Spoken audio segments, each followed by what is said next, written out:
آج کا پورا دن مویشی منڈی میں گزر گیا۔ فجر کے بعد گھر سے نکلے تھے، مغرب کے بعد لوٹے۔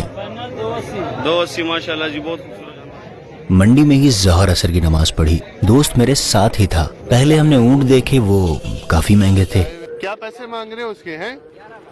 11 لاکھ۔ پھر بکروں کی طرف چلے گئے۔ کافی سارے بکرے دیکھے لیکن کوئی مطلب کا نہیں ملا۔ جو مطلب کا ملا تو قیمت آسمان پر ملی۔ گائیں بڑی تعداد میں موجود تھیں۔ ایک سفید رنگ کی بچھیا پسند آ گئی۔ شام کو سودا طے ہوا، گاڑی پر چڑھایا۔ مغرب کے بعد گھر پہنچے۔